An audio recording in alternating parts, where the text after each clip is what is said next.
आज की कहानी है अमीर सास। खन्ना परिवार में 4 बहुएं थी। सबसे छोटी बहू रमा, उसके बाद काजल, उसके बाद तीसरे नंबर का बेटा जितेन और उसकी बीवी भानु, और चौथा और सबसे बड़ा बेटा निकेत और उसकी पत्नी माया। चारों ही दिखने में काफी खूबसूरत थी और तीनों ही पढ़ी लिखी समझदार थी।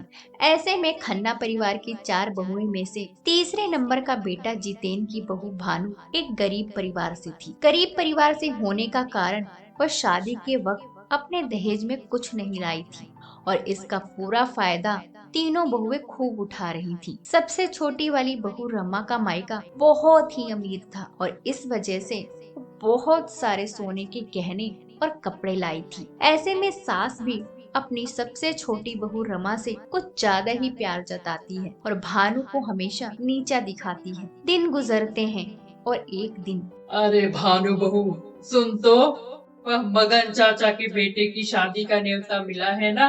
हमें तो आज शाम को ही वहाँ जाना है, लेकिन तेरे बाबूजी घर पर ही रुकेंगे, इसलिए तू भी घर पर ही रुकना और उनके खाने पीने का पूरा इंतजाम देख लेना और दवाई भी टाइम से दे देना। ठीक है, मैं कर लूंगी। और कौन रुक रहा है घर पर? एक काम कीजिए, रमा को मेरे साथ रुकने के लिए कह दीजिए। ये कैसे बात कर रही है? रमा की तो अभी शादी हुई है, उसे तो आना ही है। अरे हाँ, याद आया। ओ रमा बेटी, कहाँ हो? सास अपनी सबसे छोटी बहू को आवाज लगाती है। रमा सास की आवाज सुन वहाँ आती है। देखो, तुम कल अच्छे से तैयार होकर आना और रुको, मैं तुम्हें साड़ी और गहने देती हूँ, वही पहनना। और बाकी तुम माया और काजल को भी कह देना कि मुझसे आकर कल के लिए नई साड़ी लेकर जाएं। मैं नहीं चाहती कि खन्ना परिवार की बहुएं किसी से कम दिखें। सास अपनी तीनों बहू को नई साड़ी और गहने शादी के फंक्शन में पहनने के लिए देती है, लेकिन भानु को वह अपने साथ नहीं ले जाना चाहती थी और ना ही उसे कोई साड़ी और गहने देती है। भानु यह देख खुद के मन में बुरा महसूस करती है कि वह गरीब घर की है, इसलिए उसकी सास अब उसके साथ ऐसा व्यवहार कर रही है। दूसरे दिन सुबह उठकर काजल अपनी भाभी भानु से कहती है, अरे भाभी, आप तो कल घर ही थी ना, फिर आप इतनी देर से क्यों उठी? और आपकी वजह से वो ऑफिस भी लेट हुए, जल्दी उठकर नाश्ता नहीं बना सकती थी? लेकिन काजल, मुझे कल रात से ही सर्दी जुकाम है, क्योंकि मेरे कमरे में हीटर नहीं है और अच्छी रजाई भी नहीं।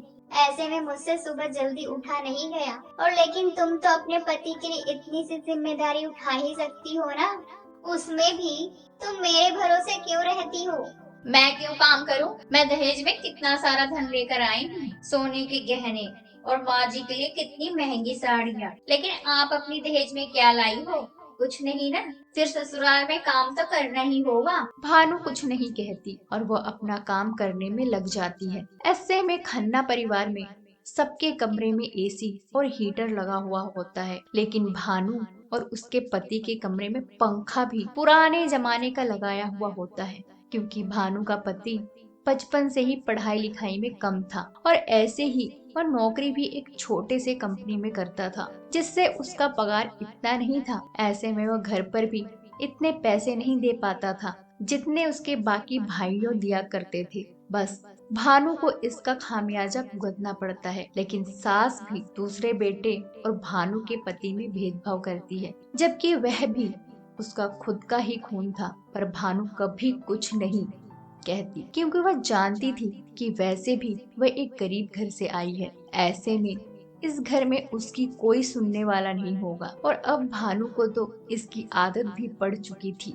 दिन गुजरते गए और ऐसा ही चलता रहा। एक दिन जब सास बहुत बीमार पड़ती है तो वह बीमारी के कारण सुबह अपने बिस्तर से भी उठ नहीं पाती। ठंड के कारण बहुत कांपने लगती है। ऐसे में भानु सुबह उठकर जब देखती है कि इतनी देर हो गई है, अभी तक उसकी सास नहीं उठी होती, क्योंकि वो तो सुबह जल्दी उठ जाती थी और आज नहीं उठी। वह सास के कमरे में जाती है तो देखती है कि बुखार के कारण सास का बदन तप रहा था। ऐसे में भानु सास की देखभाल करती है और माथे पर गीली पट्टी भी करती है ताकि सास का बुखार उतर जाए और वो ठीक भी हो जाती है। सुबह के 11 बजते हैं और सारी बहुएं अब धीरे धीरे सेठानियों की तरह उठती हैं और फिर बारी बारी से चाय मांगने रसोई में जाती हैं। ऐसे में देखती हैं कि भानु रसोई में नहीं होती और ना ही उनके लिए चाय बनी होती है। वह तीनों ही भानु को ढूंढते हुए अपने सास के कमरे में आ पहुंचती हैं और कहती हैं, अरे भानु, तुम यहाँ, हम कब से तुम्हें ढूंढ रहे हैं। तुमको सुनाई नहीं दिया क्या? हमारे लिए चाय कौन बनाएगा? ऐसे में भानु कुछ बोलने जाती ही है, तभी सास उसे रोकती है और खुद जवाब देती है, क्यों? तुम लोगों के लिए चाय भानु क्यों बनाएगी? दिख नहीं रहा कि मैं इतनी बीमार हूँ और वो मेरी सेवा में लगी है। बेचारी सुबह से उसने भी चाय नहीं पी, लेकिन तुम लोगों में से किसी ने भी मेरी हालत नहीं देखी और ना ही मुझसे पूछा कि आप कैसी हो माँ जी। आज ऐसी हालत क्यों है आपकी? देखो, तुम पैसे वाले जरूर हो, लेकिन बहुत स्वार्थी और घमंडी हो। जबकि मैंने भानु को हमेशा एक गरीब घर की लड़की समझकर उसे कभी प्यार नहीं किया और अपनापन नहीं दिया। उसे हमेशा ही नीचा दिखाती रही। आज वही बहू मेरी सेवा कर रही है। तुम लोग आज से अपना काम खुद ही करोगे। भानु अब तुम लोगों का काम नहीं करेगी, क्योंकि वो भी खन्ना परिवार की बहू है। अपनी सास की ऐसी बात सुनकर तीनों बहू के तो होश उड़ जाते हैं और भानु भी आखिर गरीब होकर भी अपनी अमीर सास का दिल जीत ही लेती है।